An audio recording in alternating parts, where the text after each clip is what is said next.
ನನ್ನ ಪ್ರೀತಿಯ ದ್ವಿತೀಯ PUC ವಿದ್ಯಾರ್ಥಿಗಳೇ, ಎಲ್ಲರಿಗೂ ಕೂಡ ಮತ್ತೊಮ್ಮೆ ನಮ್ಮ ಯೂಟ್ಯೂಬ್ ಚಾನಲ್ಗೆ ಸ್ವಾಗತ.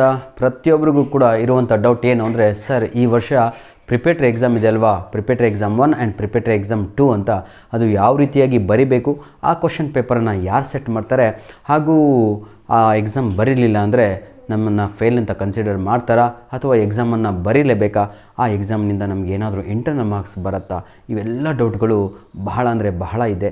ಅದರ ಜೊತೆಗೆ ಇನ್ನೂ ಬಹಳ ಡೌಟ್ಸ್ಗಳಿದ್ದಾವೆ. ಆ ಪ್ರಿಪೇಟರಿ ಎಕ್ಸಾಮ್ಗೆ ಪ್ರಿಪ್ರೇಷನ್ನ ಮಾಡಿಕೊಳ್ಳಲು ಏನನ್ನು ಓದಬೇಕು ಅಂತ ಅದು ಕೂಡ ಡೌಟ್ ಇದೆ. ಅದರ ಜೊತೆಗೆ ಇನ್ನೊಂದು ಡೌಟ್ ಇದೆ, ಸರ್ ಆ ಒಂದು ಪ್ರಿಪೇಟರಿ ಎಕ್ಸಾಮಿಗೆ ಏನಂತೀರ ತಾವುಗಳು ಪಾಸಿಂಗ್ ಮಾರ್ಕ್ಸ್ ಏನಾದರೂ ಇದೆಯಾ, ಅಥವಾ ಆ ಒಂದು ಪ್ರಿಪೇಟರಿ ಎಕ್ಸಾಮು ನಮ್ಮ ಸ್ಟ್ಯಾಟ್ಸಲ್ಲಿ ಎಂಟ್ರಿ ಮಾಡ್ತಾರೆ ಮಾರ್ಕ್ಸು ಅಂತ, ಅದು ಪ್ರಿಪೇಟರಿ ಎಕ್ಸಾಮಿಂದ ನಮ್ಮ ಆ್ಯನ್ಯುವಲ್ ಎಕ್ಸಾಮ್ ಮೇಲೆ ಏನಾದರೂ ಎಫೆಕ್ಟ್ ಬೀಳುತ್ತಾ ಅಂತ, ಇವೆಲ್ಲ ಡೌಟ್ಸ್ಗಳಿಗೆ ಈ ಒಂದು ವಿಡಿಯೋದಲ್ಲಿ ಸಂಪೂರ್ಣವಾಗಿ ನಿಮಗೆ ನಾನು ಉತ್ತರವನ್ನು ಕೊಡಲಿದ್ದೇನೆ. ಬನ್ನಿ ವಿದ್ಯಾರ್ಥಿಗಳೇ, ಒಂದೊಂದಾಗಿ ಪ್ರತಿಯೊಂದು ಕೂಡ ಡೌಟ್ಸ್ಗಳನ್ನು ಕ್ಲಿಯರ್ ಮಾಡ್ತಾ ನಾವು ಹೋಗೋಣ. ಹಾಗಿದ್ರೆ ಈ ಒಂದು ಪ್ರಿಪೇಟರಿ ಎಕ್ಸಾಮಿಗಾಗಿ ಏನನ್ನು ನಾವು ಓದಬೇಕು, ಪ್ರಿಪೇಟರಿ ಎಕ್ಸಾಮ್ ಯಾವ ರೀತಿಯಾಗಿ ಪ್ರಿಪ್ರೇಷನನ್ನು ಮಾಡಬೇಕು, ಉಳಿದಿರುವುದು ಕೇವಲ ನಿಮಗೆ ಒಂದು 7 ಡೇಸ್ ಮಾತ್ರ ಆಗಿರುತ್ತೆ. ಯಾಕಂದರೆ 2ನೇ ತಾರೀಕಿನಿಂದ ಪ್ರತಿಯೊಬ್ಬರಿಗೂ ಕೂಡ ಪ್ರಿಪೇಟರಿ ಎಕ್ಸಾಮ್ ಸ್ಟಾರ್ಟ್ ಆಗುತ್ತೆ. ಈ ಒಂದು ಎಕ್ಸಾಮು ಎಲ್ಲ ಕಾಲೇಜಲ್ಲೂ ಸೇಮ್ ಕ್ವಶನ್ ಪೇಪರ್ ಇರುತ್ತೆ. ಇಡೀ ಆಲ್ ಓವರ್ ಕರ್ನಾಟಕ ಇದೇ ಸಿಂಗಲ್ ಕ್ವಶನ್ ಪೇಪರ್ ಇರುತ್ತೆ.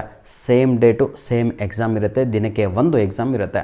ಹಾಗಿದ್ರೆ ಈ ಒಂದು ಕ್ವಶನ್ ಪೇಪರನ್ನು ಸೆಟ್ ಮಾಡುವವರು ಯಾರು ಅಂತ, ಈ ಒಂದು ಕ್ವಶನ್ ಪೇಪರನ್ನು ಸೆಟ್ ಮಾಡುವವರು ನಮ್ಮ ಕರ್ನಾಟಕ PUC ಬೋರ್ಡ್ನವರು ಆಗಿರ್ತಾರೆ. ಅದು ನಿಮಗೆ ಎಲ್ಲರಿಗೂ ಕೂಡ ನೆನಪಿರಲಿ. ಅಂದರೆ ನಾನು ಹೇಳುತ್ತಿರುವಂಥದ್ದು ಇಷ್ಟೇ ನನ್ನ ಪ್ರೀತಿಯ ವಿದ್ಯಾರ್ಥಿಗಳೇ, ಕ್ವಶನ್ ಪೇಪರು ನಿಮ್ಮ ಕಾಲೇಜಲ್ಲಿ ಸೆಟ್ ಆಗಲ್ಲ, ನಿಮ್ಮ ಡಿಸ್ಟಿಕ್ ವೈಸ್ ಬರಲ್ಲ. ಈ ಒಂದು ಪ್ರಿಪೇಟರಿ ಎಕ್ಸಾಮ್ ಕ್ವಶನ್ ಪೇಪರ್ ಬರುವಂಥದ್ದು ಎಲ್ಲಿಂದ ಅಂತ ಹೇಳಿದರೆ PUC ಬೋರ್ಡ್ ವತಿಯಿಂದನೇ ಆಗಿರುತ್ತೆ. ನಿಮ್ಮ PUC ಬೋರ್ಡ್ ವತಿಯಿಂದ ಬಂದಂಥ ಕ್ವಶನ್ ಪೇಪರನ್ನು ನೀವು ಎಕ್ಸಾಮ್ ಬರೀತೀರಾ. ಹಾಗಿದ್ರೆ ಸರ್ ಈ ಒಂದು ಪ್ರಿಪೇಟರಿ ಎಕ್ಸಾಮಲ್ಲಿ ನಾವು ಔಟ್ ಆಫ್ ತೆಗಿಬೇಕು ಅಂದರೆ ಏನನ್ನು ಓದಬೇಕು ಅಂತ, ಮೊದಲು PUC ಬೋರ್ಡ್ ವತಿಯಿಂದ ರಿಲೀಸ್ ಆಗಿರುವಂತಹ model question paper 1, model question paper 2, model question paper 3 plus mid term exam question paper, ಈ 4 question paper I repeat, model 1, model 2, model 3 plus mid term exam question paper. ಇದು ಯಾವುದು ನಾವು ready ಮಾಡಿರುವಂಥದ್ದಲ್ಲ, ಇದು board ವತಿಯಿಂದ ಬಂದಿರುವಂಥ ಪೇಪರ್ಸ್ಗಳಾಗಿರ್ತವೆ. Mid term ಕೂಡ ನಿಮ್ಮ district ಲೆವೆಲಿನ question paper ಆಗಿರುತ್ತೆ. ಈ 4 ಕ್ವಶನ್ ಪೇಪರಿನ ಜೊತೆಗೆ ಪ್ರಾಕ್ಟೀಸ್ ಕ್ವಶನ್ ಪೇಪರ್ ಅಂತ ಪ್ರತಿಯೊಂದು ಸಬ್ಜೆಕ್ಟಿಗೆ 2 ಕ್ವಶನ್ ಪೇಪರ್ಗಳನ್ನು ಬೋರ್ಡ್ ವತಿಯಿಂದ ಕೊಡಲಾಗಿದೆ. ಆ 5 ಟೋಟಲ್ಲು 3 ಮಾಡೆಲ್ 2 ನಿಮ್ಮ ಪ್ರಾಕ್ಟೀಸ್ ಪೇಪರ್. ಇದು ಎನಫ್ ಸರ್, ಇದು ಸಾಕು, ನಿಮ್ಮ ಪ್ರಿಪೇಟರಿ ಎಕ್ಸಾಮು ಕ್ಲಿಕ್ ಆಗುತ್ತೆ. ಹಾಗಿದ್ರೆ ಸರ್ ನಾವು ಪ್ರಿಪೇಟರಿ ಎಕ್ಸಾಮ್ ಬರೀಲೇಬೇಕಾ ಅಂತ, ಬರೀಲಿಲ್ಲ ಅಂದರೆ ಏನಾದರೂ ತೊಂದರೆ ಆಗುತ್ತಾ, ಇವೆಲ್ಲ ಡೌಟ್ಸ್ಗಳಿಗೆ ಕ್ಲಿಯರಾಗಿ ಹೇಳ್ತಾ ಇದ್ದೀನಿ ಕೇಳಿ. ಪ್ರಿಪೇಟರಿ ಎಕ್ಸಾಮ್ ಬರೀಲೇಬೇಕು ಕಡ್ಡಾಯವಾಗಿ. ಸರ್ಕ್ಯುಲರಲ್ಲಿ ಏನಿದೆ ಅಂದರೆ ಕಡ್ಡಾಯವಾಗಿ ಪ್ರತಿಯೊಂದು ಕಾಲೇಜಲ್ಲೂ ಈ ಒಂದು ಪ್ರಿಪೇಟರಿ ಎಕ್ಸಾಮನ್ನು ಕಂಡಕ್ಟ್ ಮಾಡಲೇಬೇಕು. ಪ್ರಿಪೇಟರಿ ಎಕ್ಸಾಮ್ 1, ಪ್ರಿಪೇಟರಿ ಎಕ್ಸಾಮ್ 2 ಎರಡೂ ಕೂಡ ಎಕ್ಸಾಮನ್ನು ಕಂಡಕ್ಟ್ ಮಾಡಲೇಬೇಕು. Because to bring the good progress ಎಲ್ಲಿ, ಆ ಕಾಲೇಜಿನಲ್ಲಿ ಹಾಗೂ ಆ ಮಗುವಿನಲ್ಲಿ ಅಂತ. ಹಾಗಾಗಿ ನನ್ನ ಪ್ರೀತಿಯ ವಿದ್ಯಾರ್ಥಿಗಳೇ, ಎಕ್ಸಾಮ್ ಕಂಪಲ್ಸರಿ ಆಗಿರುತ್ತೆ.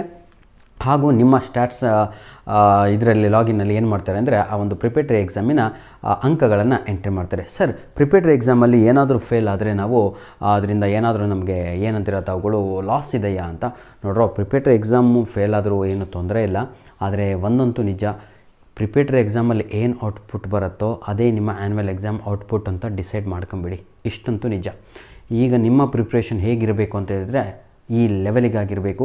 ಹಾಗಾಗಿ ನಾನು ನಿಮ್ಮ ಮೊದಲು ತಾವುಗಳು ಇಂಪಾರ್ಟೆನ್ಸ್ ಕೊಡಬೇಕಾಗಿರುವಂತಹ ಮಾಡೆಲ್ ಕ್ವಶನ್ ಪೇಪರಿನ ಫುಲ್ ಕೀ ಆನ್ಸರ್ಗಳನ್ನು ಅಪ್ಲೋಡ್ ಮಾಡ್ತಾಯಿದ್ದೀನಿ. ಯಾರು ಕೂಡ ವಾಚ್ ಮಾಡ್ತಾ ಇಲ್ಲ. ತಾವುಗಳು ಇಂಪಾರ್ಟೆಂಟ್ ಕ್ವಶನ್ಸ್ಗಾಗಿ ಕಾಯ್ತಾ ಇದ್ದೀರಾ. ಮೂರ್ಖರು ಅಂತ ಕರಿತೀವಿ, ಯಾಕಂದರೆ ಇಂಪಾರ್ಟೆಂಟ್ ಕ್ವಶನ್ಸ್ ಇರುವಂಥದ್ದೇ ನಿಮ್ಮ ಮಾಡೆಲ್ ಕ್ವಶನ್ ಪೇಪರಲ್ಲಿ. ನಿಮ್ಮ ಆ್ಯನ್ಯುವಲ್ ಎಕ್ಸಾಮ್ಗೆ ತಾವುಗಳು ಓದಬೇಕಾಗಿರೋದೇ ಆ 2 ಪ್ರಿಪೇಟರಿ ಎಕ್ಸಾಮ್ ಕ್ವಶನ್ ಪೇಪರ್ ಜೊತೆಗೆ ಮಾಡೆಲ್ ಕ್ವಶನ್ ಪೇಪರ್ಸ್ಗಳು ಆಗಿರ್ತವೆ. ಧನ್ಯವಾದಗಳು. ನಿಮ್ಮ ಪ್ರೀತಿ ವಿಶ್ವಾಸ ಸದಾ ಹೀಗೆ ಇರಲಿ. ಸರ್ ಇನ್ನೊಂದು ಡೌಟ್ ಇತ್ತು ಮಕ್ಕಳಿಗೆ, ಸರ್ ಇದರ ಪಾಸಿಂಗ್ ಮಾರ್ಕ್ಸ್ ಎಷ್ಟು ಅಂತ. ಪಾಸಿಂಗ್ ಮಾರ್ಕ್ಸು ಕ್ರೈಟೀರಿಯಾ ಸೇಮ್ ಆಗಿರುತ್ತೆ. ನಿನ್ನೆ ನಾನು ನಿಮಗೆಲ್ಲರಿಗೂ ಕೂಡ ಒಂದು ಏನಂತೀರ ಪ್ರಾಕ್ಟಿಕಲ್ ಎಕ್ಸಾಮಿನ ಬಗ್ಗೆ ಒಂದು ವಿಡಿಯೋನ ಅಪ್ಲೋಡನ್ನು ಮಾಡಿಕೊಟ್ಟಿದ್ದೆ. ಅದರಲ್ಲಿ ಬಹಳ ಜನ ಡೌಟನ್ನು ಕೇಳ್ತಾ ಇದ್ದರು, ಸರ್ ಪ್ರಾಕ್ಟಿಕಲ್ ಎಕ್ಸಾಮಿಗೆ ಪಾಸಿಂಗ್ ಮಾರ್ಕ್ಸ್ ಎಷ್ಟು ಅಂತ. ನೋಡ್ರೋ, ನೀವು ಪ್ರಾಕ್ಟಿಕಲ್ ಎಕ್ಸಾಮಿಗೆ ಪಾಸಿಂಗ್ ಮಾರ್ಕ್ಸೇ ಇಲ್ಲ. ನೀವು ಅಟೆಂಡ್ ಆಗಲಿಲ್ಲ ಅಂದರೂ ಕೂಡ ನಿಮ್ಮನ್ನು ಫೇಲ್ ಅಂತ ಕನ್ಸಿಡರ್ ಮಾಡಲ್ಲ.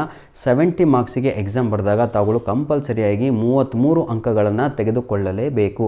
ಹೋಪ್ ನಿಮಗೆ ಕ್ಲಿಯರ್ ಆಯಿತು ಅನಿಸುತ್ತೆ.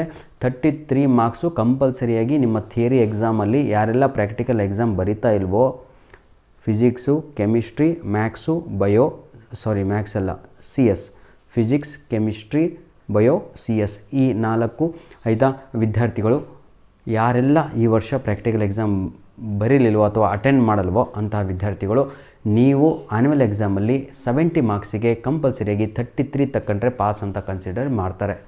ಕ್ಲಿಯರ್ ಆಯಿತು ಅನಿಸುತ್ತೆ. ಧನ್ಯವಾದಗಳು ವಿದ್ಯಾರ್ಥಿಗಳೇ. ನಿಮ್ಮ ಪ್ರೀತಿ ವಿಶ್ವಾಸ ಸದಾ ಹೀಗಿರಲಿ.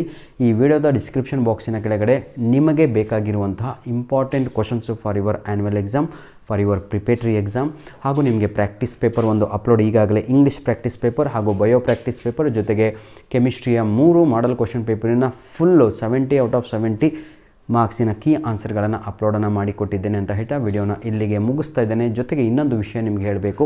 ಆ ಒಂದು ಮಾಡಲ್ ಕ್ವಶನ್ ಪೇಪರಲ್ಲಿ ಕೇವಲ 70 ಮಾರ್ಕ್ಸಿಗೆ ಕ್ವಶನ್ ಪೇಪರ್ ಇರಲ್ಲ, 110 ಮಾರ್ಕ್ಸಿಗಿರುತ್ತೆ. ಇದರ ಅರ್ಥವೇನು ಅಂದರೆ ಎಕ್ಸ್ಟ್ರಾ ಕ್ವಶನ್ಸ್ ಕೂಡ ಇದ್ದಾವೆ. ಹೌದಲ್ವಾ? ಆ ಎಲ್ಲ ಕ್ವಶನ್ಸ್ಗಳನ್ನು ತಾವುಗಳು ಉಪಯೋಗಿಸ್ಕೋಬೇಕು.